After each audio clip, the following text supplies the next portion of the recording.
আমার পাশে যেই মহান ব্যক্তি দুটোকে দেখতে পাচ্ছেন তাদেরকে হয়তো আপনারা চেনেন, যার নাম অর্ণব চ্যাটার্জি, যারা ফেসবুক ক্রিয়েটার, মানে খুব বড় ফেসবুক ক্রিয়েটার, যারা তাদের একটি ভিডিওতে, যার নাম হলো সেক্স এডুকেশন বলে একটা ভিডিওতে, তারা বলতে চেয়েছে যেসব ছেলেরা মেয়েদের শর্ট ড্রেস পরে বিশেষভাবে বাজে অনুমতি প্রকাশ করে, সেসব জিনিসগুলোকে আটকানোর জন্য তাদের মা, মানে তাদের প্রথম জীবনের প্রথম নারী মা বা ইত্যাদি বোন বাগারা, তাদেরকে শর্ট ড্রেস, তারা মানে হট ড্রেস পরে তাই বাচ্চা ছেলেগুলোর সামনে ঘুরতে হবে, যাতে তাদের চোখগুলো অভ্যস্ত হয়ে যায়, এসব ড্রেস পরে তারা মাকে দেখে অভ্যস্ত হয়ে যায়। না মানে এরকম যদি টপিক বা এরকম সেক্স এডুকেশন যদি দিতে চান, নিশ্চয়ই অন্য কিছুভাবে দেওয়া যেত, যেখানে আপনি বলতে চাইছেন তার ঘরের মানে মা, মানে আপনি একটা কথা বলুন তো, আপনার মা কি এরকম ভাবে আপনাদেরকে সেক্স এডুকেশন দিয়েছেন বা আপনাকে এরকম শিক্ষা দীক্ষা দিয়েছে যাতে আপনি অন্য কারোর দিকে এরকম ধরনের ফিলিংস বা উল্টোপাল্টা মন্তব্য না করেন? একটি শিক্ষণীয় ভিডিও বানানোর আগে 10বার ভাবা উচিত যে আপনি কি বানাতে যাচ্ছেন। না মানে আপনার কথাটা যদি আমি তুলে ধরি বা ডিপলি চিন্তা ভাবনা করি, আজকাল যে রেপ জিনিসটা হয়েছে আপনার আরজি করে যে ঘটনাটি, বা সেরকম ঘটনাকে আটকানোর জন্য তাদের বাবা মাকে, তাদের বাচ্চাগুলোকে ছোটোবেলা থেকে ব্লু ফিল্ম দেখিয়ে বড় করাতে হবে। হ্যাঁ ঠিকই সুজন, পর্ন বা ব্লু ফিল্ম দেখে বড় করাতে হবে, যাতে তাদের সেই অনুভূতিটা আগে থেকে অভ্যস্ত হয়ে যায়, যাতে পরক্ষণে সেই জিনিসটা অন্য কারোর ব্যাপারে চিন্তা ভাবনা না করতে চায়। না বা ডিপলিভাবে যদি আমি ভাবি তো এটাই আসছে, তাই না?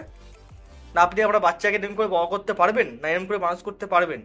ওহো, আপনার ব্যাপারটা যদি আমি পুরোভাবে তুলে ধরতে চাই, তাহলে আপনার ব্যাপারটা হচ্ছে যে জিনিসটা লাইভ করে দেখাতে হবে, যাতে তার জিনিসটা মানে অভ্যস্ত হয়ে যায়, পরক্ষণে সেই সব দিকে ইন্টারেস্ট না যায়। এটাই কি বোঝাতে চাইছেন আপনার এই শিক্ষণীয় ভিডিওতে?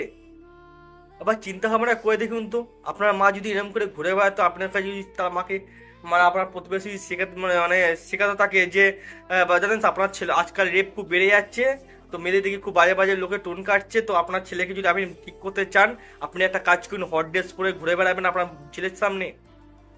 ভিডিওটা কি ঠিক, বা ভিডিওটাতে মানে আপনি কি এই মেসেজই দিতে চাইছেন?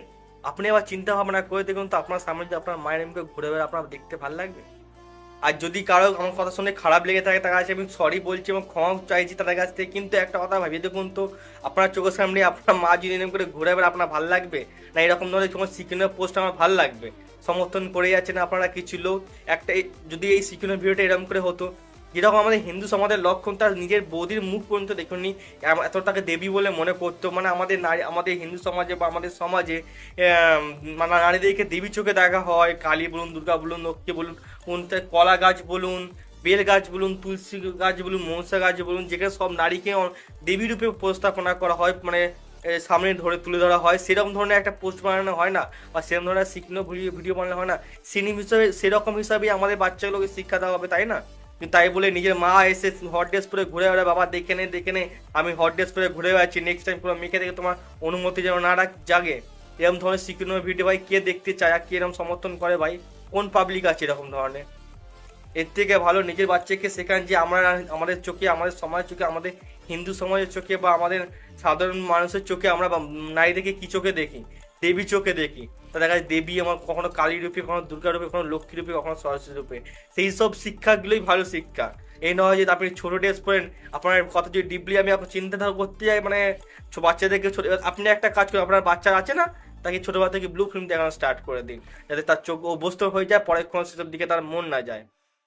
যদি কিছু ভুল বলি তাহলে ক্ষমা করবেন নিশ্চয়ই।